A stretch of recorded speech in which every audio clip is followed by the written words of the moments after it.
Hello, everybody. Welcome into the NBA Front Office Show. Happy Monday, a busy time around the NBA as a lot of teams have their media day today. We've got a lot of quotes coming out, a lot of players showing up in their new jerseys. It's kind of like the first day of school. I'm Trevor Lane. Make sure you do subscribe to the channel, joined by Keith Smith. Keith, how you doing, man?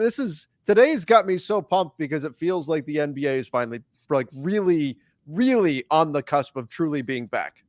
Yeah, we got all 30 teams back to work now, right? Yeah. Like so it feels like we're here. It feels like the season is almost here. It really is. We only got a few more days until we've got a couple preseason games that'll tip. I think three that very first day Mhm. that'll tip off. So I can't wait. We're almost to watching NBA basketball again. It's gonna be good.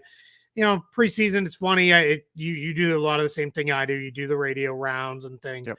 and people are always like, "What do you look for in preseason?" I'm like, honestly, I look for how do new faces and new places, like more, if anything, what do they look like in their new uniform? And then after that, it's a lot of like, all right, how does this guy who was hurt look, and how do rookies look against NBA players that aren't just summer league guys that fighting their way onto a roster? And then after that, like teams aren't going to give you a lot strategy wise. They're not going to show you too much of what they're planning on doing in the preseason. So a lot of it is just for me, it's just enjoying that basketball's back. Like that's what I get the most of. Yeah, exactly. It's just enjoying that they're back out there on the floor. It's the excitement of a new season. And I'll tell you what, like I caution everybody this time of year because optimism reigns supreme and everything is going to work great and they all had a fantastic summer and everybody has put on 10 to 15 pounds of muscle, and we'll get into muscle watching in a little bit. But still, it's a fun time of year too. This is a fun time because the excitement of the new season is here, and all of that is my roundabout way of saying, again, subscribe. Hit the subscribe button for the channel. We're going to keep you up to date on everything going on around the NBA. We're here 5 days a week, if not more, as Keith noted on our last live show. We're going to be doing some overtime live shows in the evenings a few times a week. We'll be breaking down some of the games, maybe watching some of the games as we're discussing things. So guys, there's a lot coming for this channel. Make sure you do hit the subscribe button. If you're over on the podcast side, Apple Podcasts, Spotify, wherever you listen to podcasts, great way to help us out is to give us that 5-star rating and review. All right, Keith, we've got a lot to get into today, but let's bring it down a bit here because despite Yeah. all of the positivity, all of the excitement and everything like that that's going on with the start of the new season, we also got very, very unfortunate news that legendary center Dikembe Mutombo has passed away at 58. He passed away due to brain cancer. Keith, this is an incredibly sad moment. One of my favorite in terms of NBA photography. I've had Andy Bernstein on a number of times to talk to him about the process and the art of photography, and particularly capturing these incredible sports moments. When I think about the great images in NBA history, Dikembe with the Denver Nuggets clutching that basketball on the floor after upsetting the Sonics, that is one of the all-time great moments. And just if you ever think of if you were to capture an image of what pure joy looks like, it's that. And obviously he did a lot more than just that moment, but still, it's the first thing I think of when I think of Dikembe Mutombo. It's that moment, and unfortunately, the league has lost what was an incredible player, an incredible ambassador for the sport as well. Yeah, I think it's that moment for me too that came right to mind when unfortunately saw the tweet from the NBA that he had passed away. They'd said, I want to say it was about a year or two ago, that he was dealing with a brain tumor, but I didn't realize we were this far down the Mhm. road with this. And then seeing Daryl Morey and Masai Ujiri both today. Daryl Morey mentioned when he took over as the Rockets GM, Dikembe Mutombo was there, and how much he meant to him as a young GM trying to learn the ways and how to talk to players and that, how much Mutombo helped him. And then Masai Ujiri was very closely associated with Dikembe Mutombo through their work in Africa, not just with basketball, but with a lot of other things in Africa. And unfortunately, it's one of those things where often you're reminded of all the great things somebody did after they're gone. Right now, I Mhm. will say, I think we did a pretty good job, but it's never enough giving Dikembe Mutombo his flowers while he was still with us. A lot of people had talked about how much he meant on the continent of Africa. Mark Spears had a great interview with him where he was there for the Basketball Africa League and some of the stuff with that, and how he was like, I'm home. Like, this is great. But I mean, this guy built a hospital, like a major hospital in a place where they hadn't had a modern hospital built since, I want to say it was like sometime in the there it is. There's Mutombo in that Sonics upset. But they hadn't had a major hospital built, a modern hospital, since like World War II. And like he built it and put a ton of his own money, millions of dollars into it, and then multiple other projects to help people along. Like this is one of the true guys where no one had anything even remotely negative to say.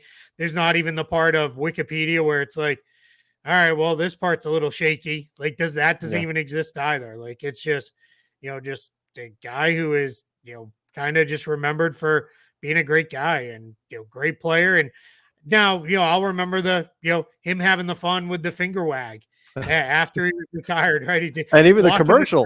Yep. Yeah. Yep. No. Like, I love it, right? It's so great. And the finger wag became such an iconic thing. Yep. They started giving him technicals because they called it taunting. So then he started doing it to the crowd. Yeah. And he would do it. He'd block a shot, turn around and wag the finger, and then turn and block another shot all in the same play. Like, it was so funny. Like, it's just like he was so good. And he was really, really good for a number of years for a lot of really good Nuggets teams and some Sixers and Nets teams that were pretty good. So, more than a life well lived for Dikembe Mutombo, even if it was cut far, far too short. And I'll never forget, that Sixers series against my Lakers in the finals, and going toe to toe with Shaq, and just the physical battle there, and Shaq being the bigger human as he is in almost every single case, but Shaq backing down Mutombo to the point that he was actually lifting Dikembe off the floor as he's backing him down. I mean, it was unreal. And then there's Dikembe just staying right in there, doing everything he can to contest and try to block that shot. Like you said, incredible human, and unfortunate loss here for sports fans, of course, for basketball fans. I mean, absolutely amazing, and truly tragic that Dikembe Mutombo has passed on. Yeah, just brutal. And so we'll again, just a reminder, make sure we're having way too many of these conversations lately, but make sure you tell the people who mean something to you what they mean to you when you can, because you never know when you're not gonna have that opportunity again. So we'll try to pick it up and have some fun, as Dikembe Mutombo was known to do here with the sport of basketball. Just people, I had a couple people say, I thought you and Trevor were going to come back. Yeah, we never got any more details on the trade over the weekend. This stuff we got was pretty minor about this player is going to be put into the trade to try to fix, this part of it or whatever. But it was interesting that the Knicks were signing players, I think, in order to complete the deal. And by the way, the deal's still not done technically, but I mean, like, there was a picture of Karl Anthony Towns in New York that was going around. I don't know if there's been more to it. I got absorbed in Lakers media day today, but it's gonna get done, even if it's not paperwork all the way put through. Like, everybody knows it's happening. Yeah, it's because of the apron rules and the associated hard caps. This is extremely complicated. The Timberwolves can't take back any more money than they send out, so the Knicks can't just keep loading salary to them. So that this has to involve a third team. The Knicks need to come in under the first apron, so they can't send out more money than they take back. So what they're going to try to do is probably almost exactly to the dollar get to that number, and then send that salary out for Towns, which keeps them clear of a first apron hard cap, keeps them clear under the second apron. But there's a lot of details that still need to be worked out. I mean, they're talking about signing and trading a guy, Dwayne Washington Jr., who's under contract to Partizan in Serbia right now. So that's like how deep into this we're getting. John Hollinger noted in response to a tweet I put out there that, hey, this could be a way for Partizan, get a buyout, let him go to the NBA, and then when he's signed and traded and ultimately waived because the team requires him, only doing it to make it work, then they re-sign him, and Partizan made some money. You know who else makes some money? Dwayne Washington Jr., because he's Yep. got a first-year salary, and a sign and trade has to be fully guaranteed. So we're going to see a couple guys who weren't going to probably get a payday this year, at least not one like this, are going to. So there's just a lot of moving parts, a lot of things that need to happen here with this. And also with the Knicks, it's not as simple as just coming in under. They have to come in under with the ability to also fill out their roster, because they're going to be trading more guys and then they bring back in this trade. So that's going to be another piece. It's going to have to be sorted. So, but too many unknowns. Not enough came out. That's why we didn't come back to you over the weekend. Just for the handful of people who are like, hey, I thought you guys said you were going to do another show. Mm-hmm. We had every intention of it. We're kind of just waiting for news that never came. But it is funny. I'm sure you had the same thing. People go into panic mode. Well, is trade off? Like, is it not going to happen? Like, no, it'll still get done. It's just complicated. That's all. It's just going to take a little bit of time, and then it'll happen. All right. Speaking of the Knicks, Mikal Bridges waiting to extend. Now, I don't think this. People will often hear stuff like this and go, "Uh-oh, is he going to leave? Is that what's going to happen here, Keith?" It seems like this is not so much that it's just not going to be an extension. It's that in terms of what the Knicks could offer, it makes more sense for Mikal Bridges to wait on this. Is that where you're at as well? Yep. With this? Yeah, so what happens with Mikal Bridges, there's two things at play here. Within the next little bit, he'll become extension eligible, so he's able to extend. But because the Knicks acquired him, he has to stay within the extend and trade rules, which are 120% raise, not very big raise for him over his current salary. It's a 20% raise. It's 120% of his current salary. So that's not really all that large of a raise for Mikal Bridges. And he can only add up to 2 seasons, because he has 2 seasons left on his deal. So what he's going to do is he's going to wait, probably will wait until next off season. Then what you're going to see him do is he'll have 1 season left on his deal. He'll be able to extend for 140% of his current salary, and he'll be able to add 4 seasons. So then he can add 4 seasons, a much larger chunk of money. I do think he's probably going to do a version of what Jalen Brunson did, which is take a little bit less. I don't know that he's going to take every single penny he could get. Mm-hmm. So you're going to see him do that. But it's going to be a while, because this is what's honestly best for him and for the Knicks, because the Knicks want to have him locked in long-term too. Yeah, and that's what the Knicks are planning on doing. They want this to be their long-term team. They want this to be the group that they're locked in on. Karl-Anthony Towns, OG Anunoby, Jalen Brunson, Mikal Bridges. Those are the pieces that you're now building around. Josh Hart, Mitchell Robinson, these guys being your primary kind of high-level. Well, we'll see on Mitchell Robinson. Yeah, I mean, fully sold he's going to stay, but we'll see. There's been some stuff floating around about that. Now, I mean, the rumor is that the Knicks feel like maybe and Shams Charania talked about this, maybe Mitch Robinson won't be playing for at least 3 months. Maybe it stretches out further. And then who knows, like, even if he comes back, how long is he going to stay back for? So could he wind up being on the trade block? I mean, there was a report just a few days ago that the Knicks are taking and receiving calls on Mitchell Robinson right now. So possible that he winds up being on the move. So no certainty there, but I think the core of the Knicks is in place. Whether or not Mitchell Robinson's part of that, I guess that's still, yet to be seen. Yeah, but you're right on everybody else. I mean, those are the guys, right? And they're going to try to lock those guys in for the next 4-ish seasons at least for all of them, and move forward with that group. So yeah, but you're right. This is one where people are like, oh, is something wrong with Bridges in New York? He doesn't want to be there. It's got nothing to do with that. This is not a let's see how it looks kind of thing, because he's still got another whole year after this season under contract. This is just, let me line things up to make the most money possible and get maybe not the most possible, but let me make more than I can right now. And for the Knicks, let's add a couple extra years on. So it just makes sense to wait until next summer. Okay, this is just, we're always looking for something that is I don't know, explosive or something that is particularly exciting. Like, wait, does this mean that he's not happy? He wants to leave. Yeah. Now they're going to have to trade him or something. We're always looking for that type of Yep. stuff. So like the other day when the Karl Anthony Towns trade went down, you and I were live and I just threw out there on Twitter, I said, or on X, I suppose it is now. I said, this doesn't add up. There's something else coming. And I had all these people responding going, what do you mean? What other trades happening? What's going on Yeah. here? I'm like, no, I mean, literally the math Literally the doesn't math. add up. Yeah. The math does not Yeah. add up to a legal trade. That's Yep. literally what I'm talking about. But we're always looking for, oh, maybe you heard something. There's some other deal going on. No, literally the math. So I do think in this situation, yeah, you're right. There's nothing more than just he hasn't extended yet. But that extension will happen whether next summer. Yep.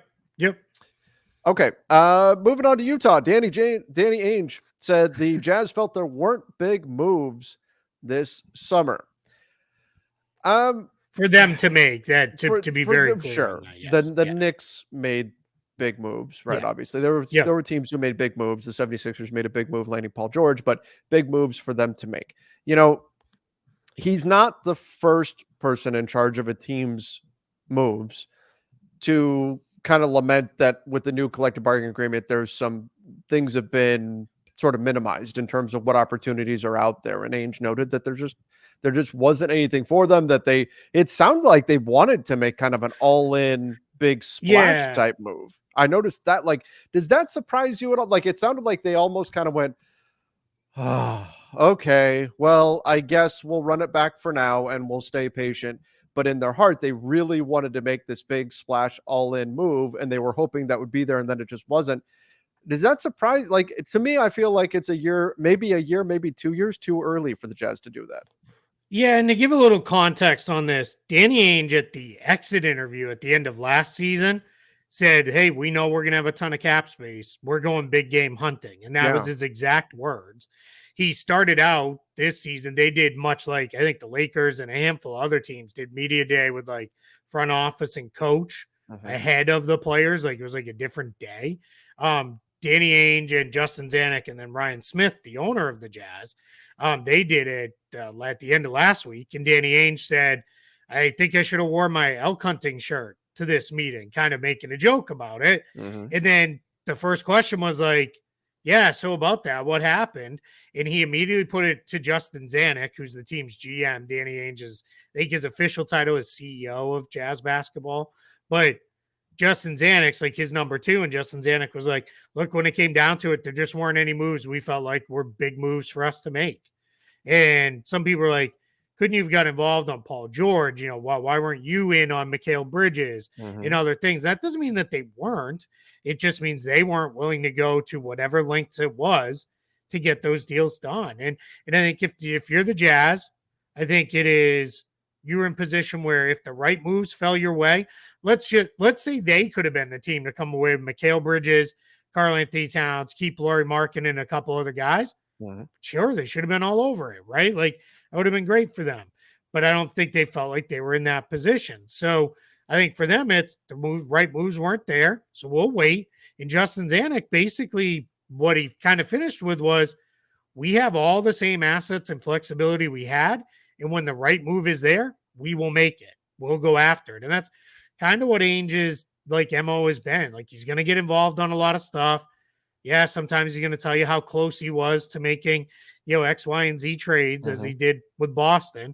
But he wants to make a deal under his terms. It's not always that he needs to win, but he's not going to be like, well, just because I have 3 extra first round picks doesn't mean I have to give you all 3. I'll give you 2. I want to keep 1 held back in case I need to go do move 2 later down the line or whatever it is, which quite frankly, that's part of what helped the Knicks be able to get Towns. So yeah, but as far as being too early, I could have seen a world where you said we're trading all the kids and we're going and we got Markkanen and Collins and Clarkson and we're going to get the right guys around them and try to rebuild this thing very quickly. But I can also see a world where it is still got all those guys and we have all these kids and all the draft picks, get a ton of cap flexibility moving forward still, even despite re-signing Markkanen. Let's just kind of let this thing play out for a little bit, find out what we have. So I don't have a huge issue with what they did. Well, and it's interesting, when you look at the situation Utah's in. Obviously, they've got plenty of flexibility moving forward. They've got guys that they certainly can trade, but Ainge, the situation you're describing, where Danny Ainge doesn't want to give up any more than he has to, that's something that we see happen all the time around the NBA. Where, Yep. hey, how much do you want for that guy? Well, how much do you got? Right? Yeah. Like that's kind of the result. Oh, my cap guy says you've got 3 first-round picks. Just so happens we want 3 first-round picks for him. Yep. And so it can take a bit of a back and forth and a bit of a negotiation. It's frustrating. And especially, coming from the Lakers side of things, I've been hearing it all summer. And I've been talking about how frustrating it is when your team doesn't make moves, when they don't do anything, and then you see other teams making moves. It's frustrating. There's no question. And maybe this isn't what people want to hear, but no move is better than a bad move. We've seen that. You can make a move and fans can get excited because you made a move, and it can drastically set back your franchise. I should know, right? I mean, that can happen. So if it's really not the right move, usually, unless you're in a situation where you say, you know what, we're going to lose this trade, but this is going to give us a chance to contend for a championship. In that situation, it's a little different. But otherwise, in most situations, if you're looking at a trade and you say, man, the value just isn't here right now, this isn't the right path for us, you don't want to do something just to do it, just to be able to say, hey, we did something. That's how you wind up getting yourself in a lot of trouble. Yeah, that's when you trade picks you shouldn't have traded. You traded away a young guy you shouldn't have traded. You took on salary you didn't need, something like that. Yeah, it's yeah, this is not you and me feeling bored on a Monday afternoon in the office and making a fantasy football trade because there's nothing else to do and we're trying to kill time. Like that's not, this is, it's, as much as people like to treat it like it's the same, it isn't. It's a lot higher stakes and a lot more there, and you can't just be making deals just to make them. Oh, millions upon millions of dollars are at stake with all of these moves. If you make a move that's a difference between you going deep in the playoffs or going home early, I mean, literally, your business is at stake with all these moves that you make in terms of what your profit's going to look like, what it's not. All of that is going to matter. So there's a lot that has to go into all of these moves beyond just, I'm mad because Mark Andrews didn't get a single target, so now I'm going to trade him off my roster or whatever. You can't just rage trade somebody in the NBA. It's just not the way that it works, or try to force something that's just not there. Yeah, absolutely. All right. Speaking of financials here, Keith, you put Celtic sale in here. I have been just under a blanket of Lakers media day stuff going on all afternoon. I don't know what the update is on the Celtics sale, so I'm going to count on you to fill me in here. Yeah, and it's not a massive update. It is, they basically, what has happened since the team was announced to be for sale, they started the process where the banks that are kind of doing the sale, if you will, they do a bookkeeping process, and it's very deep and heavily involved, right? We can pull up the Spot Track cap sheet and show you how much salaries on the books. That's player salary.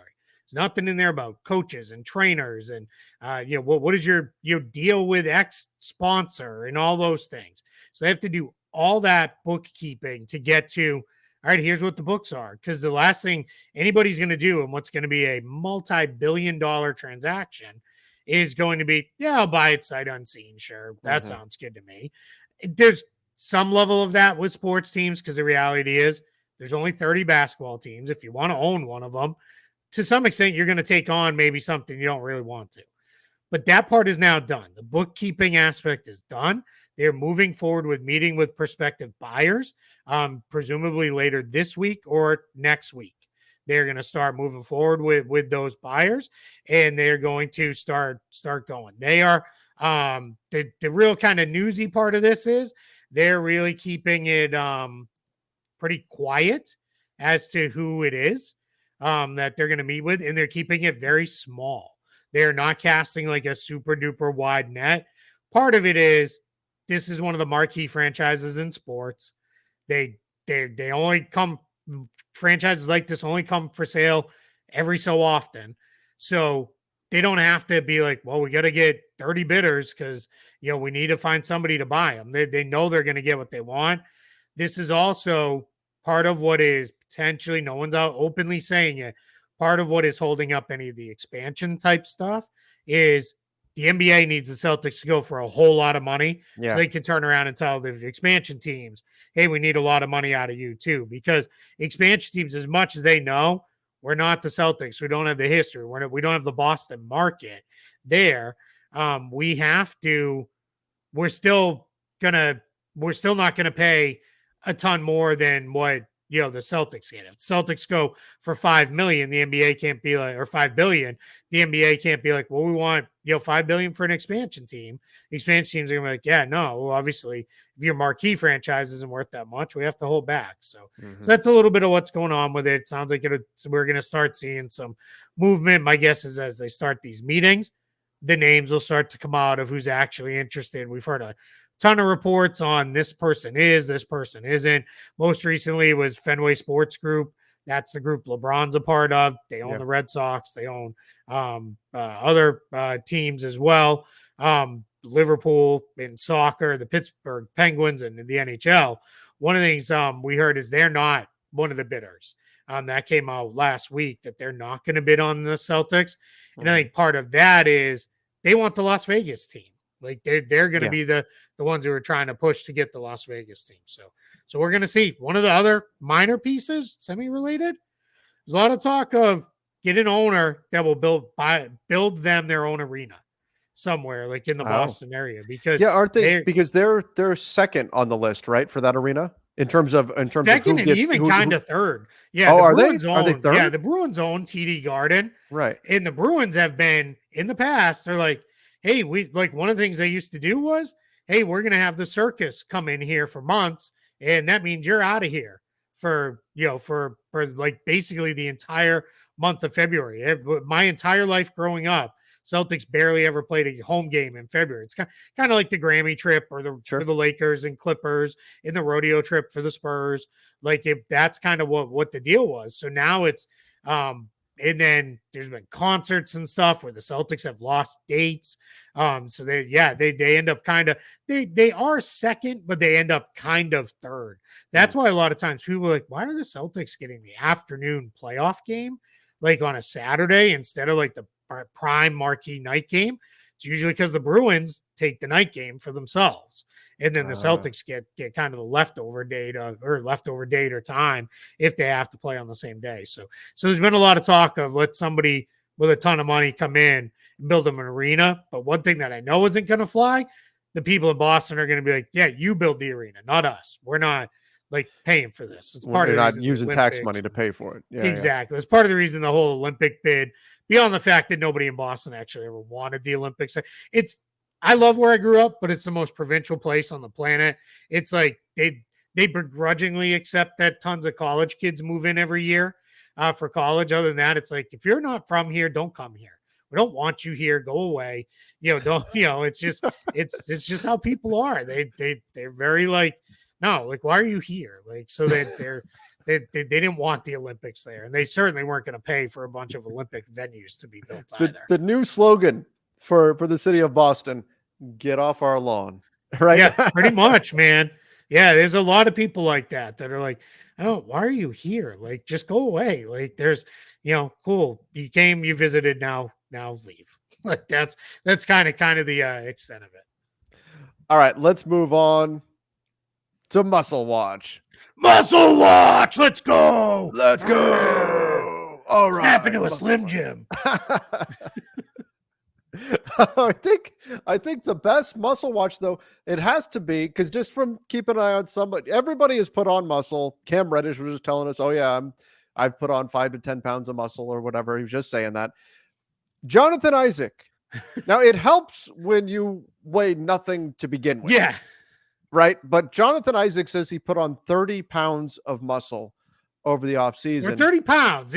He's 250 pounds. He didn't necessarily say muscle. Maybe he's all fat now. Oh, okay. Maybe I didn't see him. I wasn't at Magic Media Day today. He's just been loading up on eating a lot of Taco Bell and stuff like that or something. I don't know. It'd be kind of funny if he did. Like, that's like when you see the stuff that like Chris Hemsworth goes through to become Thor and Yep. the diet that he's on in order to do that and the amount of weight training, it's like that's the kind of stuff he's got to do to put on that kind of weight. Like, do you really buy that he put on 30 pounds over the off season in a few months? Like that Yeah. doesn't even sound possible. Yeah. He said he finished last season at 219 and now he's 250. Now, is 250 like a rounded number? Is he like 245? But even then, that's still That's a a lot of lot. weight. Couple things, right? The Magic, some of their most success they had last year in the playoffs was playing Jonathan Isaac as the 5. So if Jonathan Isaac's going to be a 5, my guess is he wanted to bulk up a little bit Sure. to be able to handle that. Now, when he has played, one of the things that's made Jonathan Isaac so special is he is tall and long. There it is. Like he's even doing the muscle watch. Right? He is so quick and fast for his size that he can defend guards and wings and everybody, all these other ball handlers. So yeah, I don't know. We'll see. We'll see what he looks like probably when we get some video of like their first training camp runs or whatever it is. But yeah, I mean, that's a lot of weight. That is, there's no other way to put it. I mean, that's a lot of weight to put on in a pretty, I mean, if I did that, I'd be like, yeah, sure, you're fat. Like, whatever, man. Like, I'm not trying to play in the NBA. Like, Jonathan Isaac, like, that's, that's a lot of weight. And I do worry because this is a guy who maybe being bigger will help him stay healthier. I don't know. Most of his injuries have been leg injuries. And first thing anybody ever says when you start complaining about your knees is, yeah, you should probably lose a little weight. So, I don't know. We'll see. But yeah, if he's bulking up to play the 5 more, that a really interesting, fun Magic team becomes even more so. I mean, clearly a position of need for the Magic because they only have like 8 other centers on the roster. Yeah, Michael Carter, Mo Wagner, Goga Batadze. Yeah. But, hey. So, but I mean, nonetheless, Jonathan Isaac apparently winning Muscle Watch Day. Any others that you wanted to shout out? I mean, I guess we should talk about Joel Embiid. Yeah, he picked up all the weight Joel Embiid lost. Joel Embiid says he lost 25 pounds. Yeah. I'll tell you, with all sincerity, all the stuff out of Embiid, really since like he started talking after the Olympics and then again today, I'd be over the moon excited as a Sixers fan. They're already there because of Paul George and all the other stuff. It should be. But like he seems at a whole new level of focus and dialed in that I don't think we've fully seen. Because I loved that he was like, hey, I don't care about MVPs, individual awards. I've done it. I've chased them. I want to win. I want to win a title. Like that already, that's part one. And then he basically said, yeah, I lost all this weight to get super serious about trying to be healthy all the way through the season. So that's, that's really good stuff too. So we'll see. I mean, a lot of his injuries have been such fluky, weird stuff that I worry, about it. But yeah, it's, well, we're going to find out, I guess, if it worked. Losing 25 pounds works for him. There weren't any others I don't think that necessarily super jumped out at me. Yeah. Like you said, there's a bunch of guys like Ousmane Dieng was listed as gaining, I think it was like 14 or 15 pounds for the Thunder. We'll see, maybe trying to size up to play a little bit more in the front court instead of as a wing. There was somebody else though. Oh, Victor Wembanyama was listed as putting on I think it was almost like 15 to 20 pounds, but also listed as an inch shorter now. So I don't know what happened there. He put on weight, and just the added weight compresses his spine a little bit more, and so now now he's a little bit shorter. That's why I'm not 6'5". That's the excuse I've been using. Yeah. I mean, I'm just once I drop the rest of this weight, I look forward to starting my NBA career in my mid 40s. It's going to be good because I'll finally be tall enough. So, yeah, no, I mean, it's fun, right? And we'll get more of it too, right? Because you get it initially at media day. Yeah. Then you're going to get the guys when they start talking after the first few practices. They're like, man, this guy's stronger. You can really see that, 5 pounds of muscle he put on or whatever. So, yeah. But, yeah. Muscle watch. Let's go. Muscle watch. Not my best impression. You know what my best impression probably is? What? Roz from Monsters, Inc. Oh. Mike Wazowski? Yeah. Yeah, when she's like, Wazowski, where's your paperwork? Wazowski. That's probably my best one. That is pretty good. That is pretty good. Well done. So I've discovered that I can actually do a somewhat decent, like Australian accent. Oh, But yeah? yeah, but I can't be thinking about it. I just have to like do it off the like Just do it. if I'm thinking about it, then I wind up overemphasizing, and it just sounds awful, and and probably incredibly offensive to Australian people. Oh, I'm sure. But if I'm not thinking about it, I just kind of like throw it out there. I don't emphasize as much and overdo. That's what we do when we do accents and stuff. We overdo it. Yep. If I don't overdo it, it actually comes across where people go, "Whoa, that actually sounded pretty good." So now I can't do it right now. I can't even prove it because I'm thinking about it. But we'll get you to we'll get you to get it in there at some someday. point. Yeah. Someday. We'll get talking about like Josh Giddey or something or Ben Simmons. There we go. And it'll come out. All right, like, what the hell just happened here? Like, where did this show go? We got on to this is what we unscheduled nonsense. It's the way it goes sometimes. Yeah. It's what happens. We haven't talked for like a couple days. I know. We got to.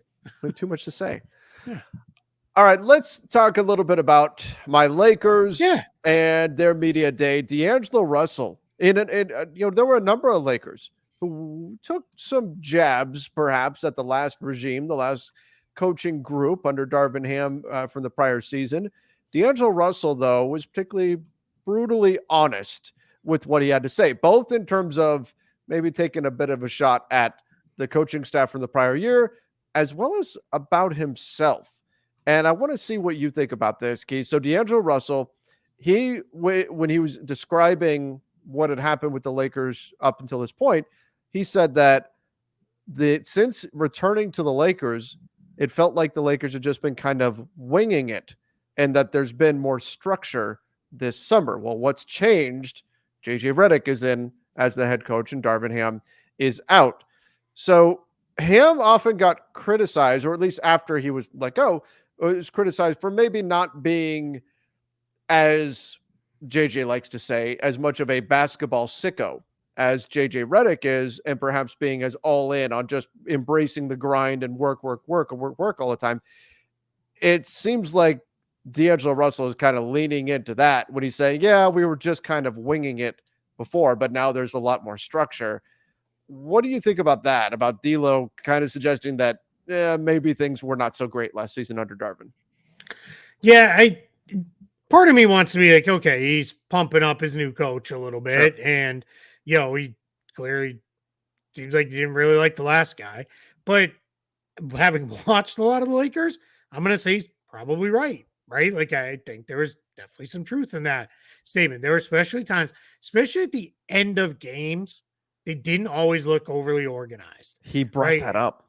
Yeah. He actually brought that. That was something he mentioned. He said, I'm sorry to interrupt here, Keith. No, you're fine. But he said one of the things that he wanted to figure out was what were things going to look like in the last 2 minutes. And he didn't specify whether he meant scheme wise or rotation wise or whatever, but he specifically called that out that, I want to figure out what the last couple of minutes of the game are going to look like.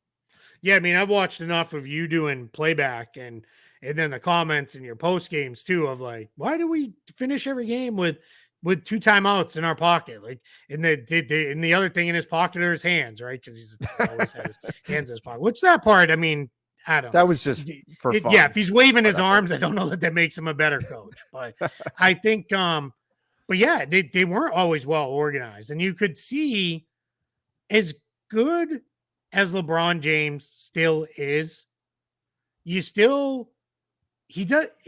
is the whole, he doesn't run the team. He doesn't coach the team. Like, he still wants to know, like, what are we running, right? Like, he still wants to have an idea. If for no other reason, then maybe the other 4 guys know this isn't coming from me telling you go here. And you're just already going there because the play's already been called. So they didn't seem well organized with that. There were a lot of weird lineup decisions, I thought, at just odd times. Like, where it would be, that guy just made like 3 shots in a row. And it's not like he's been out there for 25 minutes straight. Because that, I hate when people rip coaches for that, where it's like, yeah, but the dude's already played 25 minutes in a row. Like, I know he made a few shots, but like, he needs to just get his breath for a second, get a drink and get him back in. So those are always a little tough, but yeah, I don't see a whole lot here to disregard this criticism. This seems to be pretty fair criticism. Well, and then he took a shot at what perhaps, depending on how we want to take this, the coaching staff or maybe the Lakers fan base a little bit when he talked about JJ Redick being supportive. JJ did reveal the other day that he's talked more to D'Angelo Russell than any other player on the roster over the course of the summer, and D'Angelo was very thankful for having those conversations and saying JJ's a very bright basketball mind and all that sort of stuff. But then he said his kind words mean a lot to me because I'm not used to hearing those. Which, which I mean, is true. Look, he's come under fire. He's spent the last 2 summers, at the very least, under heavy scrutiny because of his performances in the playoffs. He's been involved in trade rumors, although I've talked about this a lot. That some of the trade rumor stuff with D'Angelo Russell, it's his contract and the way his contract was structured. That was requiring, even if the Lakers loved him and said, no, we want to keep this guy forever, we would love to have him all the way throughout the remainder of his career as a Laker. Just the way his contract was structured, you have to explore trade opportunities. So he was in trade rumors. He was getting criticized a ton, though. You were seeing it from fans, from media, from all of that. But also, that could also be kind of a, hey, I didn't get a lot of praise from the prior coaching regime as well. So D'Lo, pretty open and honest there on that one. Yeah, I'm going to guess it's probably both if we're being realistic. And let's face it, these guys, I believe 1 out of every 100 NBA players doesn't find out what's being said on social media. Now, 90 out of every 100 are like, I don't know, I don't see it. I don't.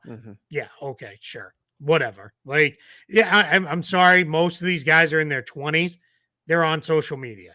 And somebody will find them and somebody's going to say awful things to them. It's just, I mean, it's just part of it. Now, what you can't do is you can't let that necessarily get to you. But the Lakers have a very large and rather, I'll say loud, very vocal fan base, right? Good or bad. It's, you know, we tried to choose your words there. Well, I couldn't come up with vocal at first. And then I was like, yeah, vocal's fair, but loud is also fair. Sure. And it's good or bad. When things are going good for the Lakers, everybody knows. Everybody knows. And when things are going bad for the Lakers, everybody also knows. Like, you know, and bad for the Lakers is anything that's not going incredibly well, right? That's just where they're at as a franchise with the guys they have.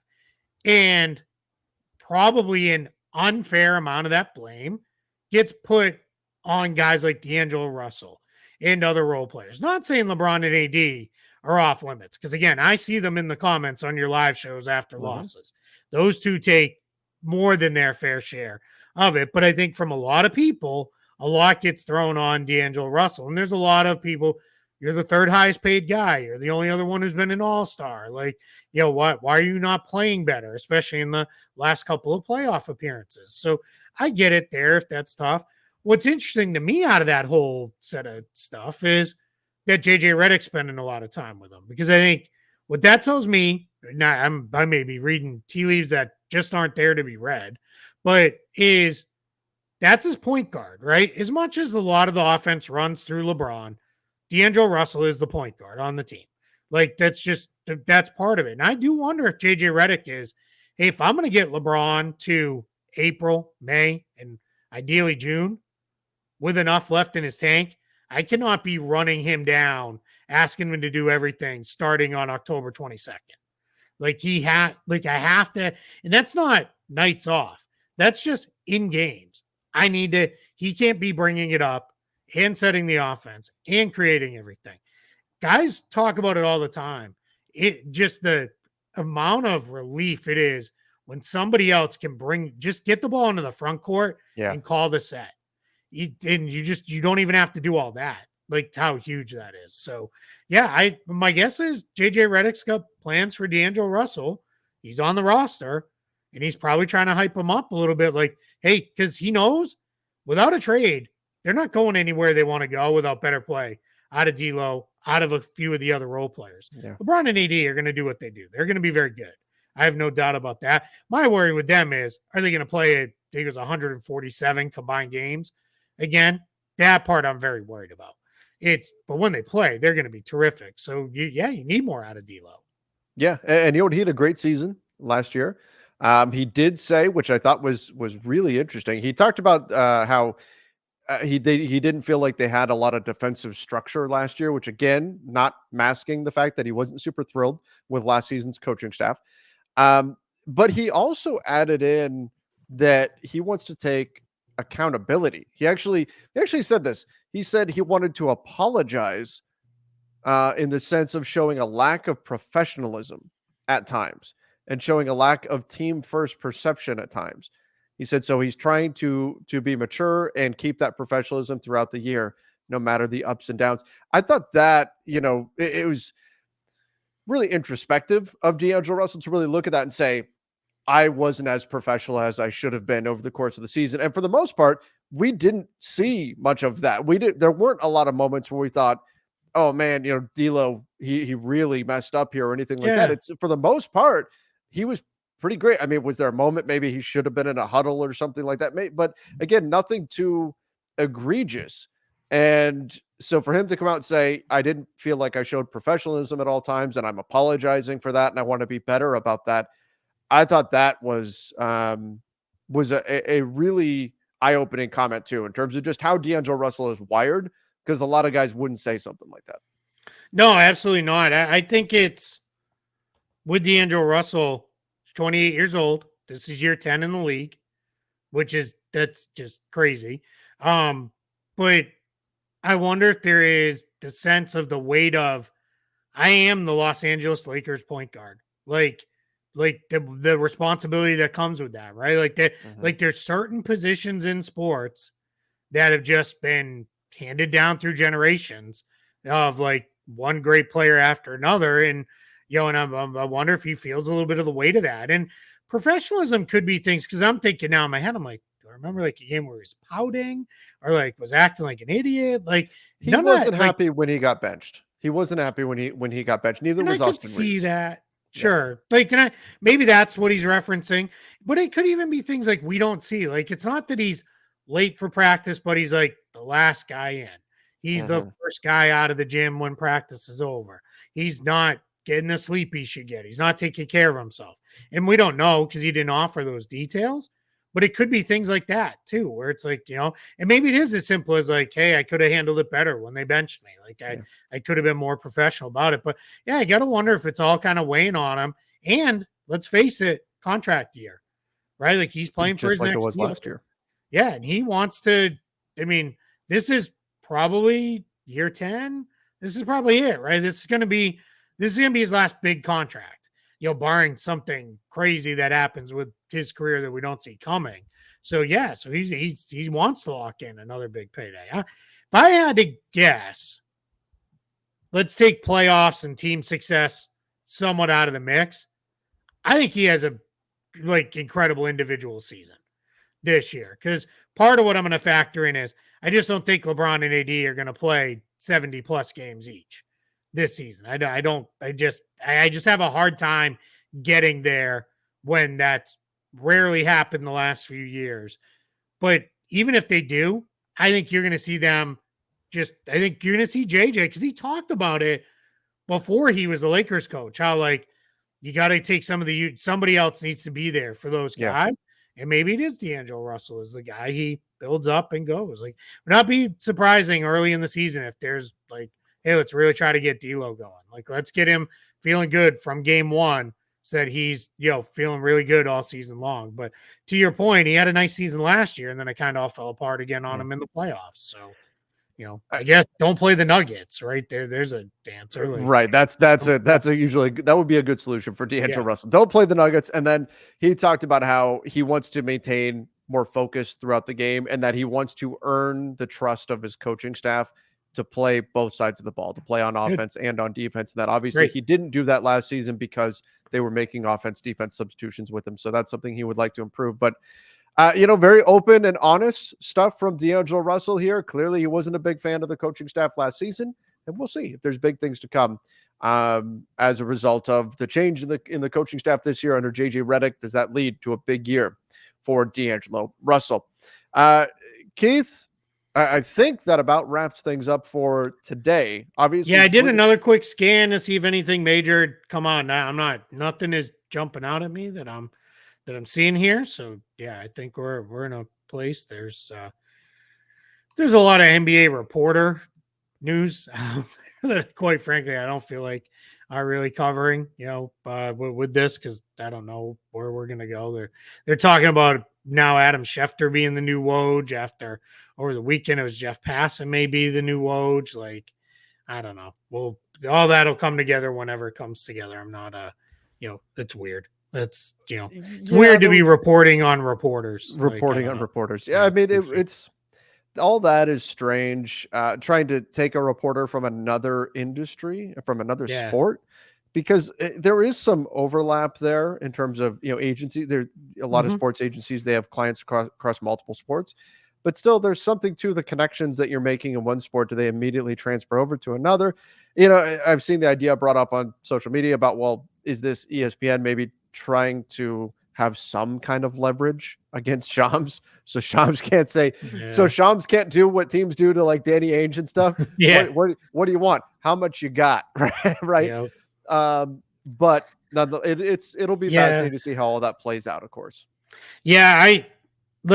So I love baseball, and I don't love football as much as I used to. But I love baseball. Like, I couldn't go cover baseball. Like, I don't know it enough to do that. Right. I'm a fan of that game, less so. So what But I is that do, really where the job? these guys are, yeah, they're not going to be covering games, Yeah. but I need my lead insider to at least have some understanding, right? And one of the things they talked about, if it was Jeff Passan, was, if people don't know, he's like the Woj of MLB, Mhm. basically, for ESPN. So one of the things that they had talked about was Bobby Marks would be like right there with him on all things, basically like, hey, don't run that. That can't, the Lakers can't trade Dalton Connect for Giannis, like, straight up. Like, don't even run it because it's not allowed, right? Like, he'd be there to be like, hey, I'm here to help you with this. And they did say Woj would likely help him along because those guys are all buddies too.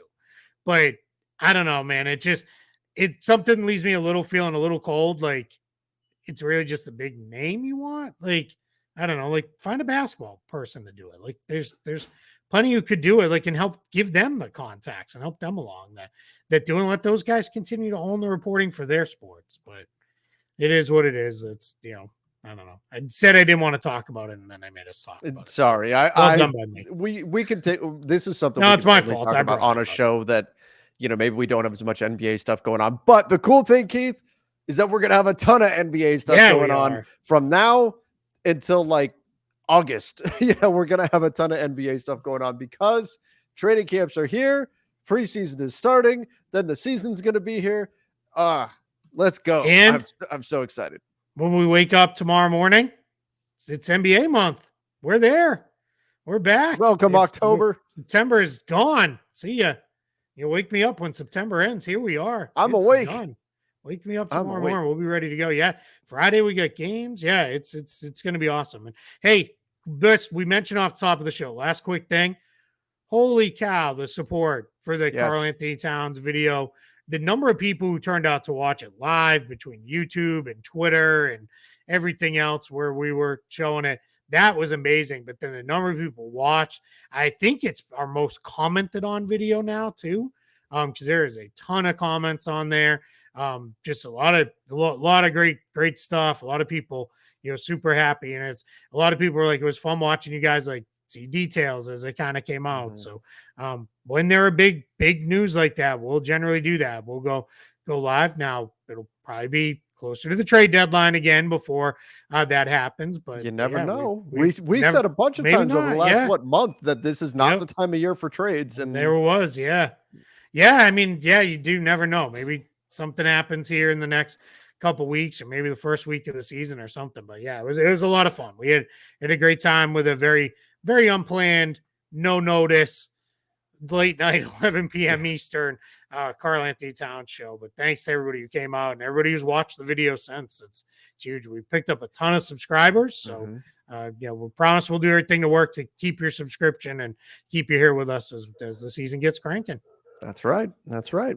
All right, everybody. Till next time. See ya and stay safe.